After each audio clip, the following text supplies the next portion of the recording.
వీరవల్లి గ్రామంలో డ్రైనేజీ సమస్యను శాశ్వతంగా పరిష్కరిస్తామని ఎమ్మెల్యే బోడే ప్రసాద్ స్పష్టం చేశారు.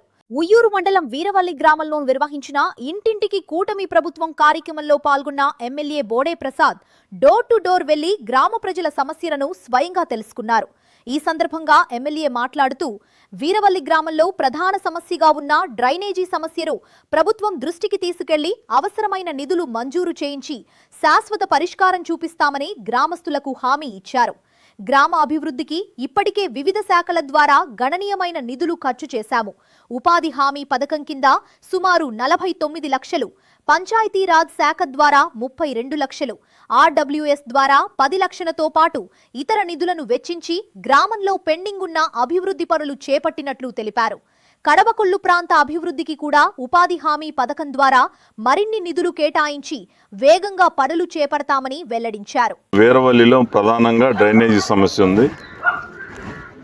త్వరలోనే ప్రభుత్వం దృష్టికి తీసుకెళ్లి ఆ సమస్య పరిష్కారం దిశగా తప్పకుండా నిధులు కేటాయిస్తామని సందర్భంగా తెలియజేస్తా ఉన్నాను. అది కాకుండా ఇప్పటికీ 91 లక్షల రూపాయలు ఈ పిఆర్ కింద ఖర్చు పెట్టడం జరిగింది. ఎన్ఆర్జీఎస్ ఒక 49 లక్షలు, 32 లక్షలు పంచాయతీరాజ్ నిధులు, అలాగే ఆర్డబ్ల్యూఎస్ ఒక 10 లక్షలు. ఈ నిధులన్నీ కూడా దీనికి, అలాగే ఎన్ఆర్జీఎస్ కింద కూడా పెద్ద ఎత్తున దీనికి కడవకొల్లికి నిధులు కేటాయించి ఈ ఊరు అభివృద్ధికి సహకరిస్తామని సందర్భంగా తెలియజేస్తాను. మీరు ప్రతిరోజు కూడా చూస్తూ ఉన్నారు, మన నియోజకవర్గం జిల్లాలో ప్రథమ స్థానంలో ఉంది. ఇప్పటికి దాదాపు 20,000 గడపలు తొక్కడం జరిగింది. మన కార్యకర్తలందరూ కూడా యాక్టివ్గా తిరుగుతూ ఉన్నారు.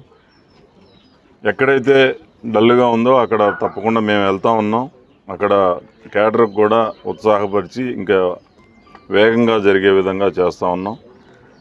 త్వరలో రాబోయే స్థానిక సంస్థల ఎన్నికల్లో కూటమి ప్రభుత్వం కూటమి అభ్యర్థులను నిలబెట్టి అత్యధిక స్థానాలు కూటమి అభ్యర్థుల్ని గెలిపించుకునే విధంగా కృషి చేస్తామని ఈ సందర్భంగా కూడా తెలియజేస్తాం. మామూలుగా నియోజకవర్గంలో ఇప్పటి వరకు ఇంటింటి ప్రోగ్రాంలో మీరు తిరిగి ఉన్నారు, ఎలా ఉంది స్పందన?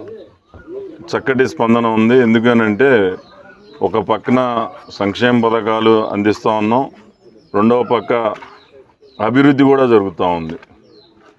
గత 5 సంవత్సరాల్లో ఆ ప్రభుత్వం ఉన్నప్పుడు అభివృద్ధి అనేది ఎక్కడా కూడా జాడలేదు. ప్రధాన రహదారి కాటూరు నుంచి ఉయ్యూరు దాకా వెళ్ళే రహదారి అభివృద్ధి చేసేలోపే చాలామంది ప్రాణాలు కోల్పోవడం జరిగింది. నాకు తెలిసి కడవకొల్లో ఒక ఆయన భార్యని ఎక్కించుకెళ్తా చనిపోవడం జరిగింది యాక్సిడెంట్ అయ్యి. ఆ గుంతలు పూడ్చడానికే మాకు ఇప్పుడు దాకా పడుతూ ఉంది. దాదాపు నియోజకవర్గంలో రోడ్లన్నిటికీ నిధులు కేటాయించాం. కానీ యుద్ధం వలన తారు రేట్లు పెరిగి తారు అందుబాటులో లేకపోవడం వలన కొన్ని వర్కులు లేట్ అయింది. లేకపోతే దాదాపుగా 90% రోడ్లన్నీ కూడా పూర్తయి ఉండేవి. త్వరలోనే మొన్న ఏదైతే ఇంకా దాదాపు ఈ నియోజకవర్గంలో 25 కోట్ల రూపాయల దాకా మున్సిపాలిటీ కాకుండా ఓన్లీ పంచాయతీరాజ్కు సంబంధించే ఇంకా ఖర్చు పెట్టి అవన్నీ కూడా పూర్తి చేయాల్సిన అభివృద్ధి కార్యక్రమాలు పూర్తి చేయాల్సి ఉంది. అవి త్వరలోనే పూర్తి చేస్తామని ఈ సందర్భంగా తెలియజేస్తాం.